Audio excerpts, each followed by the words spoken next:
Eric Ten Hag is oozing confidence as he goes one signing at a time. With Andre Onana done and secured in the bag already, Ten Hag is moving fast to get a backup for him. I'll tell you about that young man as of course we get to look deeper into issues concerning the biggest football club in the world. Subscribe to the Hotspot. My name is Webb. Let's talk about it. I hope you're having a good Monday. I hope your week started energetic because, man, that's the attitude you need to attack the week. Whichever hustle you do, wherever you are in the part of the world, it doesn't matter. However tight it gets, when you're attacking a new week, you've got to have the attitude of a champion. And champions are what we are known for being as Manchester United supporters. And you know what I mean? I mean, that's why we support Manchester United, because they have got the mentality of champions. Now, let's get into it, champions, my fellow champions out there. Let's talk deeply about the situation. We know that Andre Onana Day is today, and that was done and dusted. It was sealed. Exciting news to wake up to.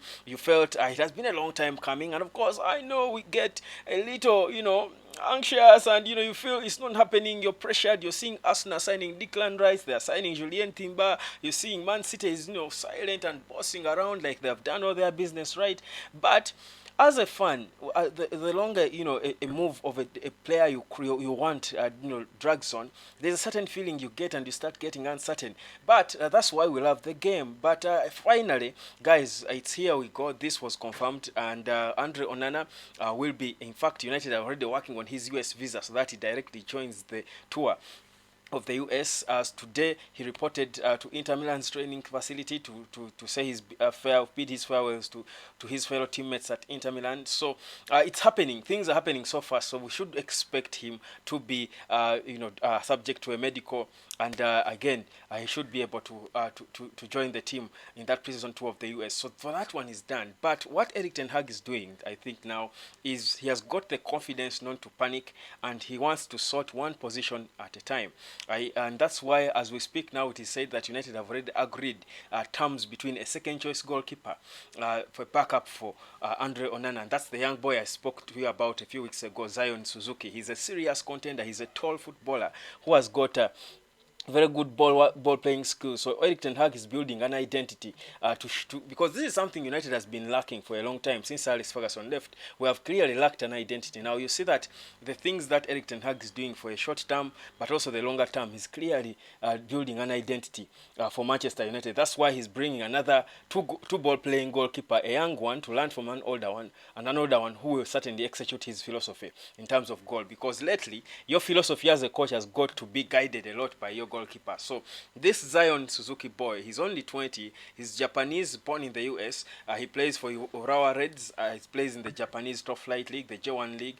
He's said to become the highest bought player in the J League. He's priced at about £6 million. United are believed to have tabled a bid for him before. So he seems to be advanced because the personal terms it has been confirmed, have been agreed on the player's side. So United are now moving now to engage at the club. This wouldn't be a difficult one because it's a young talent we are getting. He's cheap, and that money is money we have. But also considering now that Eric Ten Hag has given the green light for Manchester United to proceed and cash in on Dean Henderson, who is wanted badly by Nottingham Forest. So we could get about £20 million for him. So if we pull off £6 or £5 million for Suzuki, we would remain with a cool 15 million, and then that could again boost now our our chances of being able to bid for a top striker, the likes of Rasmus Højlund that we are looking at. So you see that there is a proper plan of Man United to try and sort one department by a time as they make money, as they do wait. So let's keep calm. The anxiety is there, but it looks clear now that Eric Ten Hag has got a plan in place, and you've got to trust it. They're just executing it now. The core places, departments are being sorted one after the other. The window is still, it's not young per se, but we still have a bit of time.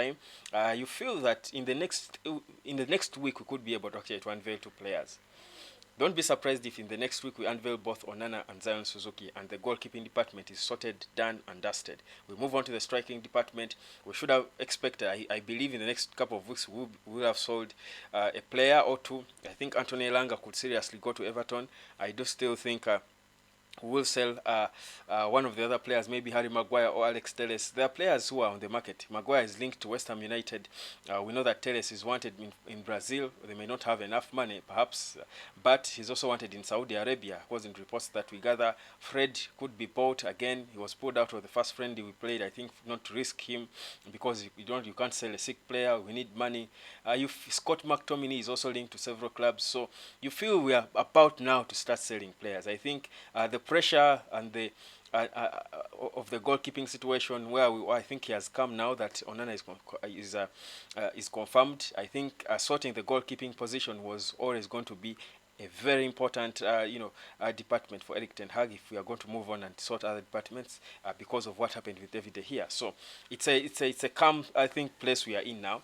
But I'm beginning to picture now how United could look, and perhaps this is one I'll drop in one of my next videos. But looking at how United could look and comparing United's say the goal, the starting off with the back line from the goalkeeper Onana, who is now part of the back line.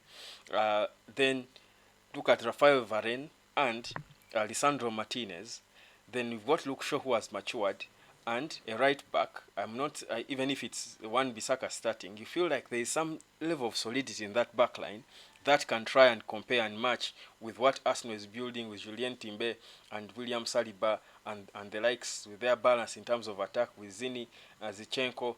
So you feel we are getting a balance. We feel like if we are going to position per position, we're beginning to or department by department, we are beginning to get a balance with Man City, with Arsenal, because you know that the backline of Arsenal can execute what Mikel Arteta wants to play. You know that the backline of Manchester City, including the goalkeeper, can execute what Pep Guardiola wants to play. We could not have said the same about Manchester United. Eric Ten Hag has a certain way he wants to play from the back because he had the wrong keeper, the wrong Maguires who cannot pass the ball to each other in the backline. There is no way he was going to implement his identity onto the team, and that's why it was so important for him to sort this goalkeeping situation. And now that it's done, it's going to impact a lot on the rest of the team going forward. So for me, there is a lot of rather positivity that this Onana confirmation gives me. I feel like it's going to be an exciting team to watch. There is going to be a lot of leadership in terms of mentality in all departments, from goal to the back line. We only now need to make sure that we keep our best players fit, and that's of course always going to be difficult. They may not always be fit, but if they are not, we need to have some level of depth. The birthday boy Lindelof, when it comes to the back line, looks to have come of age. So you feel that this United team is one we are beginning to feel as fans. It's one that's beginning to look like we can trust, and that's so important, I feel.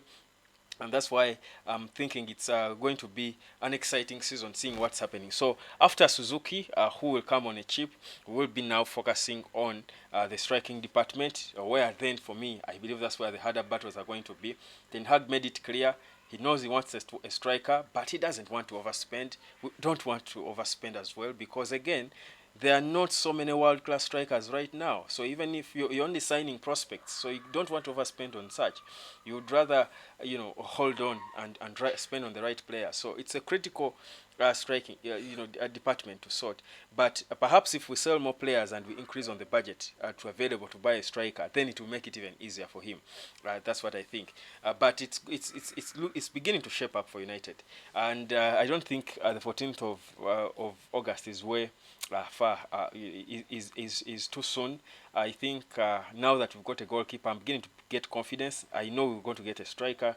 I feel we might have time to put ourselves together and have a stronger, more confident, calm, competitive squad going forward. Amrabat, I still believe we are serious on track to get him.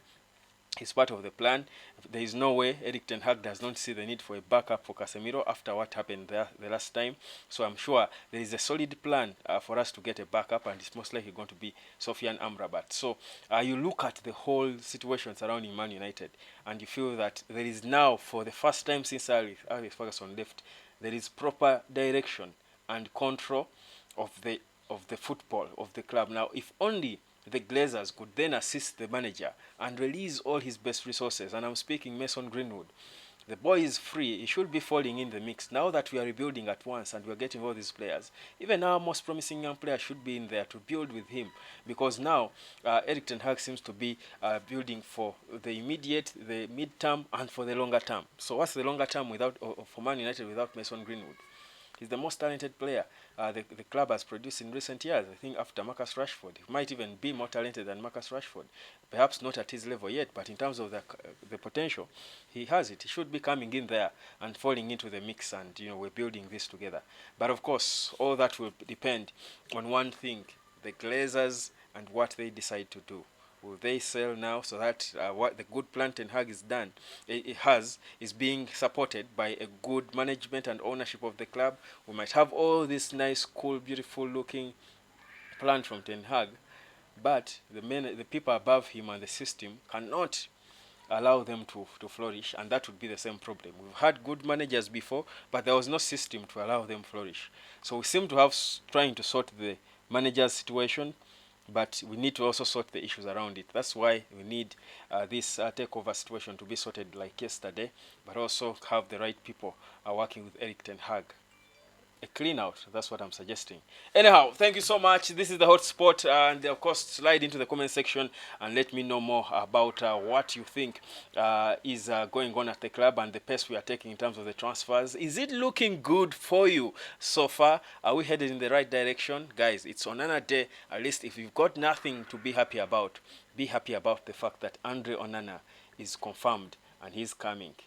Subscribe.